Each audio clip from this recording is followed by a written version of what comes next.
Hello friends, आज हम लोग ट्वेल्थ की जो नेक्स्ट पोएम है हमारी, बहुत ही खूबसूरत पोएम है अ थिंग ऑफ ब्यूटी, जिसको जॉन कीट्स ने लिखा है। उसको हम लोग आज डिटेल एनालिसिस करेंगे, डिटेल में पढ़ने की कोशिश करेंगे। बड़ी ही इम्पोर्टेंट पोएम है हमारी, इससे डेफिनेटली हम लोगों को क्वेश्चन बोर्ड एग्ज़ाम्स में रेज होते हैं और उसका रीज़न है जॉन कीट्स। जॉन कीट्स के बारे में अगर हम लोग कुछ बात करें, कुछ समझें या उनके कैरेक्टरिस्टिक्स को, उनकी बायोग्राफी को अगर हम लोग थोड़ा सा समझने की कोशिश करेंगे तो पोएम हमारे लिए समझना आसान हो जाएगा। पोएम समझना इसलिए भी आसान हो जाएगा क्योंकि पोएम हम लोग को कोई भी तब तक समझ में नहीं आएगी जब तक हम लोग क्या है उसके इमोशंस को नहीं पकड़ पाएंगे कि पोएट कहना क्या चाह रहा है। जब तक उस बात को हम लोग नहीं ले पाएंगे तब तक उसका जो रस है हम लोग उसको फील नहीं कर पाएंगे। तो वही हम लोगों को यहाँ पे समझना है, वही हम लोगों को देखना है। तो जॉन कीट हमारे सामने हैं। मैं आशा करता हूँ कि आप लिटरेचर के पीरियड से, इरा से कुछ परिचित होंगे। तो जॉन कीट रोमांटिक इरा के पोएट हैं। रोमांटिक इरा के पहले क्या हुआ था? रोमांटिक इरा के पहले रेस्टोरेशन एज आया था। रेस्टोरेशन एज आने के बाद क्या हुआ था? हमारा नियो क्लासिकल एज आया था। तो जो रेस्टोरेशन एज था, नियो क्लासिकल एज था, उसमें क्या होता है, उसमें पोएम्स लिखना बंद हो जाता है और बंद हो जाने के बाद क्या होता है, बिल्कुल लिटरेचर में नीरसता आ जाती है। लिटरेचर बिल्कुल इमोशन लेस हो जाता है, सेंस लेस हो जाता है। बेसिकली लिटरेचर जो हुआ था उसका मकसद क्या था? नेचर के पास जाना मकसद था। लेकिन ये जो हमारे 150 से 200 साल के बीच का जो समय था, 1630s के बाद, 1637 के बाद जो रेस्टोरेशन एज आता है, उसके बाद फिर नियो क्लासिकल एज आती है। तो उस सब में क्या होता है कि हम लोग क्या है, इससे दूर चले गए। हम लोग सटायर यूज़ करने लग गए, नेचर को हमने पीछे छोड़ दिया। उसके बाद हम लोग कॉमेडी ऑफ एरर्स थोड़ा सा लिखना स्टार्ट हो गए। हम लोग मटेरियलिस्टिक्स होते गए। तो फिर क्या होता है कि जब ऐसा लगा कि नहीं, जो एक्चुअल जिस वजह से लिटरेचर फॉर्म में आया था वो अपना मकसद भूलता जा रहा है, तो जॉन कीट और जो दूसरे पीबी शेली हैं, जो रोमांटिक पोएट्स हैं, उन्होंने क्या किया, उन्होंने वापस से इमोशंस को लाने के लिए, नेचर के पास जाने के लिए पोएम्स लिखना स्टार्ट किया। तो होता क्या है कि जॉन कीट्स रोमांटिक पोएट्स है, उन्होंने वापस से नेचर के पास जाने के लिए पोएम्स लिखना चालू किया, नेचर को एड्रेस करना चालू किया। जॉन कीट्स ने कई सारे ओड्स भी लिखे हैं, जो ओड टू नाइटिंगेल है, ओड टू ग्रेशियन है, काफ़ी फेमस ये ओड्स भी हुए हैं। तो इस तरीके से ला बेले डांस सांस मर्सी हैं, जो कि एक फ्रेंच ओड है। आज हम लोग जो बात कर रहे हैं वो बात कर रहे हैं थिंग ऑफ ब्यूटी की। अ थिंग ऑफ ब्यूटी मतलब खूबसूरती के बारे में बात कर रहे हैं। जो पोएट है हमारे, वहाँ पे खूबसूरती को लेके किस तरीके से बखान करते हैं, किस तरीके से वर्णन करते हैं, उसको आज हम लोग समझने की कोशिश करेंगे, वर्ड टू वर्ड जानने की कोशिश करेंगे। A thing of beauty is a joy for ever. अगर आप इसका सार कुछ शब्दों में ढूंढने की कोशिश करें, थिंग ऑफ ब्यूटी को अगर समझने की कोशिश करेंगे तो वो क्या होगा? वो अगर मैं बोलना चाहूँ कि हमारे इंडियन माइथोलॉजीज़ के या हमारे जो वेदास हैं उसमें जो लिखा हुआ है सत्यम शिवम सुंदरम, बस वही भाव उन्होंने यहाँ पे डालने की कोशिश की है कि जो सत्यम शिवम सुंदरम का भाव है वो इस पोएम के ज़रिए वो समझाने की कोशिश कर रहे हैं। तो पहली लाइन में बोल रहे हैं thing of beauty is a joy for ever, कि जो खूबसूरती है वो आपका परम आनंद है। आनंद नहीं, परम आनंद है। इससे ज़्यादा आपको कोई जॉयनेस की अनुभूति नहीं हो सकती, इससे ज़्यादा आपको खुशी की अनुभूति और कुछ नहीं हो सकती है। इट्स लवलीनेस इंक्रीजेस, और वो क्या होता है, हमेशा बढ़ती जाती, खूबसूरती हमेशा बढ़ती जाती है। अब यहाँ पे कौन सी खूबसूरती की बात कर रहे हैं? खूबसूरती की जो बात कर रहे हैं वो फिज़िकल ब्यूटीनेस की बात नहीं कर रहे, अट्रैक्टिवनेस की बात नहीं कर रहे, वो बात कर रहे हैं आंतरिक खूबसूरती की बात कर रहे हैं। आंतरिक खूबसूरती का वो वर्णन कर रहे हैं। It will never pass into nothingness, कि ये कभी भी क्या होता है कि नथिंगनेस नहीं आता है, उसमें कभी भी मीनिंगलेसनेस नहीं आता है, उसमें कभी भी आपको ऐसा एहसास नहीं होगा कि कुछ भी नहीं है, मतलब आपके पास कुछ ना कुछ पाने के लिए ही होगा, कुछ ना कुछ जानने के लिए ही होगा, आपको कुछ ना कुछ उसमें अनुभूति ही होगी, आपको कुछ ना कुछ एहसास ही होगा। बट विल कीप, अब वो क्या कह रहे हैं, पहले तो वो कह रहे हैं कि think of beauty is Joy for ever, कि वो हमेशा क्या है, आपको परम आनंद की अनुभूति देती है, आपको क्या है, आपकी जो लवलीनेस है, आपका स्नेह है, वो हमेशा क्या है, बढ़ाती जाती है। It will never pass into nothingness, कि आपके अंदर क्या है, जो एब्सर्ड फीलिंग है, कि आपको ये महसूस होता है कि जीवन में कुछ भी नहीं है, आपका जो मोह माया से आप जो भंग हो जाते हैं, आपका जो मज़ा होता है जो पूरी तरीके से चला जाता है, वो आपको होने नहीं देगा, आपको हमेशा क्या है, आनंद की अनुभूति देगा, आपको जोयस मोमेंट देगा। But will keep a बोवर quiet for us. बोवर का मतलब यहाँ पे क्या है, यहाँ पे इसका मतलब है गार्डन, कि आपको एक ऐसे गार्डन में, एक ऐसे कुंज में वो लेके जाता है, एक ऐसे बगीचे में वो लेके जाता है, and a slip full of sweet dreams, के जहाँ पे क्या करते हो, आप आराम से सो सकते हो और बहुत मीठे मीठे सपनों को देख सकते हो। मतलब आपको मानसिक रूप से इतनी ज़्यादा शांति मिलती है कि आप चैन की नींद सो सकते हो। नींद आज हम लोग भी अगर देखें मॉडर्न इरा में, हमारी जो एक बहुत बड़ी समस्या है वो क्या है, इंसोमेनिया की समस्या है, मतलब नींद की समस्या है। हम लोग क्या है, नींद नहीं लेते, हम लोग जो नींद लेते भी हैं वो साउंड स्लीप में कन्वर्ट नहीं हो पाती है, मतलब हम लोग चैन की नींद नहीं सो पाते। क्यों नहीं सो पाते? क्योंकि हम लोगों में क्या है, कई सारी चिंता है, कई सारे विकार हैं, कई सारी समस्याओं से हम लोग जूझ रहे हैं। तो जब हम लोग खूबसूरती को फील करते हैं या खूबसूरती की अनुभूति करते हैं तो ये सारी चीज़ें क्या है, दिमाग से चली जाती है और हम लोग एक शांति का अनुभव कर पाते हैं। ये पूरा संसार हमको क्या है, एक उद्यान के जैसा लगता है, एक बगीचे का जैसा लगता है, जिसकी छाया में क्या है, हम लोग चैन की नींद ले पाते हैं। And healthy and quite breathing, कि बहुत अच्छी राहत की सांस ले पाते हैं और अपने आप को स्वस्थ महसूस करते हैं। अब ये पहले स्टेंजा में कवि ने क्या बोला है, पहले स्टेंजा में कवि हमसे जो खूबसूरती है, खूबसूरती की क्या क्वालिटीज़ होती है, क्या उसका बखान होता है, या खूबसूरती किस तरीके की होती है, आंतरिक खूबसूरती किस तरीके की होती है, उसको लेके पूरा डिस्क्रिप्शन हमको पोएट दे रहा है कि क्या हो सकता है और वाकई में खूबसूरती दिखने के बाद आप कैसा महसूस करते हो।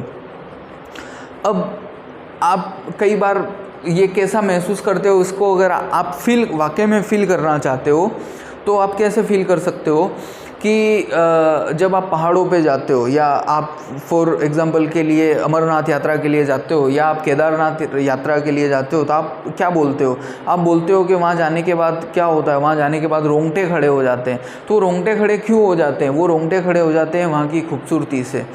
वहाँ की जो खूबसूरती है, वहाँ का जो नेचुरल एटमॉस्फेयर है, जो एम्बियंस है, नेचुरल एम्बियंस है, वो इस तरीके की एनर्जीज़ पैदा करता है कि वो एनर्जीज़ आप अपनी सिटी में अपने घर पे रह के महसूस नहीं करते हो। तो जब आप वहाँ पे जाते हो तो उसका पूर्ण आनंद लेते हो, तो वो आपको क्या करता है, जॉय फॉर एवर कर देता है और उसको आप महसूस करते हो। तो वही क्या महसूस कर रहा है, वही महसूस कर रहा है यहाँ पे पोएट, और पोएट कह रहा है कि खूबसूरती वही चीज़ है। अब दूसरे स्टेंजा में पोएट अपना टोन क्या करता है, चेंज करता है, अपने आइडियाज़ को क्या करता है, चेंज करता है। Therefore on every morrow are we, every morrow, morrow का मतलब क्या है, दुख।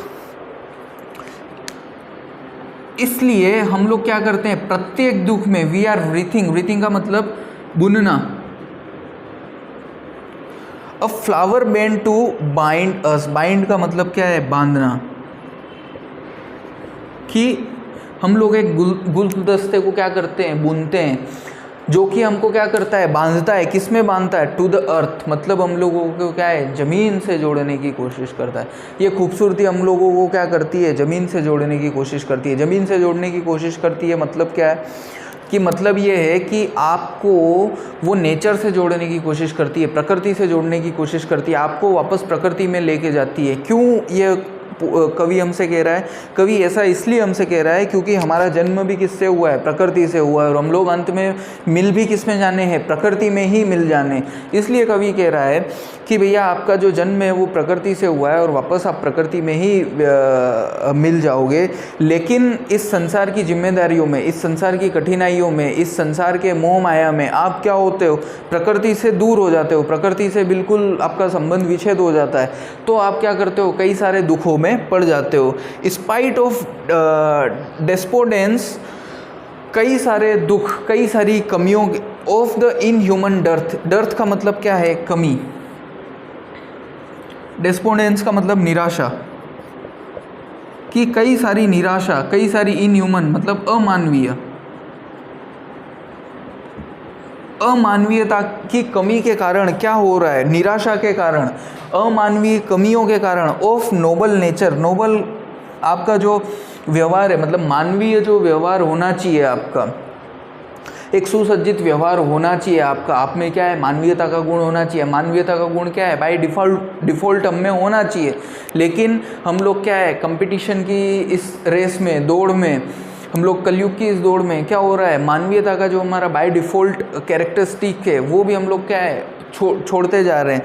तो उसकी कमी के कारण क्या है? हमारे अंदर निराशा आ रही है। मानवीयता का गुण क्या है? कि हम लोग किसी से एक्सपेक्ट करते हैं कि कठिनाई समय में हमें मदद मिले, लेकिन जब हमको मदद नहीं मिलती है तो हम लोगों का क्या होता है? भरोसा उठ जाता है। उसी भरोसे की वो बात करेंगे, उसके कारण क्या है? लोगों में निराशा आती जा रही है, लोगों के दिल में क्या है? खटास की भावना आती जा रही है, लोग हताश होते जा रहे हैं। लोगों को क्या आ रहा है? जो हम लोगों ने नथिंगनेस की बात करी थी, एब्सर्ड फीलिंग आ रही है कि इस संसार में कुछ भी नहीं है, सब कुछ क्या है? बेकार ही है। वो सारी फीलिंग किस में आ रही है? कि लोगों में आती जा रही है। तो उसके कारण क्या है? निराशा आती जा रही है, हताशा आती जा रही है, और हम लोग प्रकृति से दूर होते जा रहे हैं। Of the gloomy days, gloomy का मतलब क्या है? दुख भरे, कष्ट भरे, कष्ट भरे, दुख भरे जो दिन है। Of all the unhealthy and और डार्कन्ड वेज, की हमारे क्या है? जो काले दिन, काले दिन का मतलब क्या है? दुख भरे दिन, जिसको हम लोग क्या है? भूलना चाहते हैं, या जिससे हम लोग आगे निकलना चाहते हैं, जो अनहेल्दी है, जो हमारे लिए स्वस्थ नहीं है। स्वस्थ नहीं है का मतलब क्या है? कि जिसको हम लोग क्या करते हैं? इन्जॉय नहीं करते हैं। इन्जॉय नहीं करते हैं इन सेंस क्या मतलब क्या है? कि आप जब शारीरिक रूप से किसी पीड़ा में होते हैं, किसी कष्ट में होते हैं, तो आप क्या कहते हो? मैं अनहेल्दी फील कर रहा हूँ, मैं हेल्दी फील नहीं कर रहा हूँ, मुझे सर्दी जुकाम हुआ है, या मुझे फीवर है, या आपको कोई और समस्या हो जाती है। बाई चांस आपको शुगर हो गया, आपको शुगर हो गया है तो क्या है? आपको खाने में कई सारी चीज़ों का परहेज़ करना पड़ेगा। तब जैसे ही आपको परहेज़ करना है तो आप क्या फील करते हो? अनहेल्दी फील करते हो। अनहेल्दी फील करते हो तो क्या होता है आपके साथ?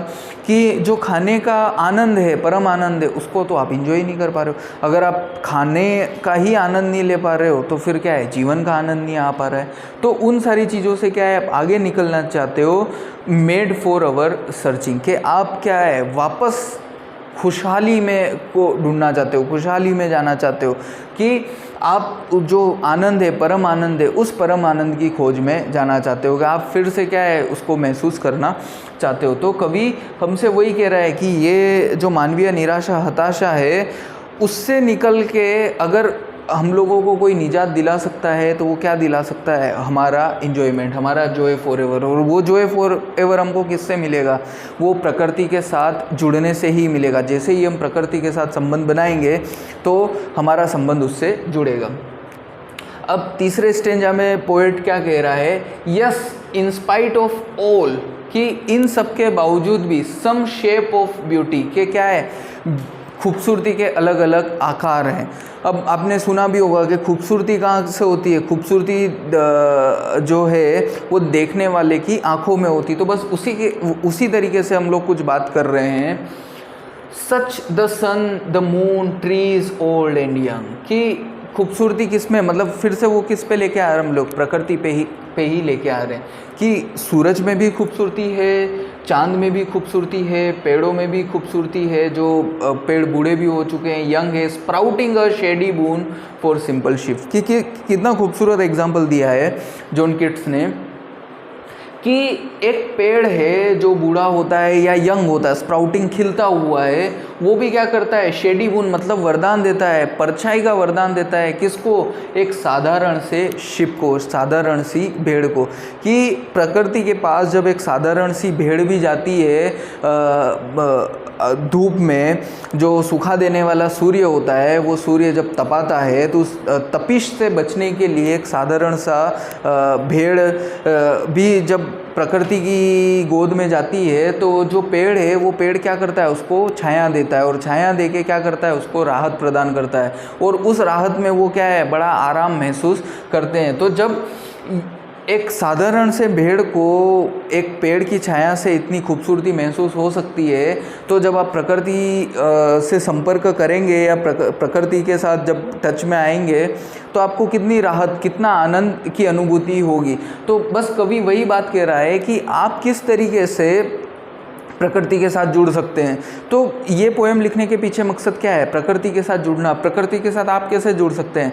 आप गार्डनिंग कर सकते हैं, आप वॉकिंग कर सकते हैं, आप माउंटेन क्लाइंबिंग कर सकते हैं, या आप रिवर राफ्टिंग कर सकते हैं। ये सब भी क्या है, आपके जो एडवेंचरस स्पोर्ट्स हैं वो भी आपको प्रकृति के साथ जोड़ते हैं। अगर आप बड़े शहरों में, महानगरों में जाओगे और पूछोगे कि आपने लास्ट बार सन कब देखा था, या लास्ट बार आप मून कब देखा था, या स्टार्स कब देखे थे, तो उन्हें पता ही नहीं है कि उन्होंने लास्ट टाइम स्टार्स कब देखे थे, लास्ट टाइम मून कब देखा था। तो जो कवि है वो यही कह रहा है। और हमारी स्पिरिचुअलिटी, हमारे इंडियन माइथोलॉजीज़ में तो क्या है, इन्हीं चीज़ों का इम्पोर्टेंस। आप कार्तिक पूर्णिमा मनाते हैं, उस दिन छत पे आते हैं, चंद्रमा की रोशनी में खीर रखते हैं, उसको खाते हैं, वो भी आपके लिए इन्जॉयमेंट है। तो वो इन्जॉयमेंट, जॉय फॉर एवर क्या है, यही तो है थिंग ऑफ ब्यूटी। तो कवि यही कह रहा है कि हम लोग को प्रकृति के साथ जुड़ना है और प्रकृति के साथ जुड़ के परम आनंद की अनुभूति करनी है।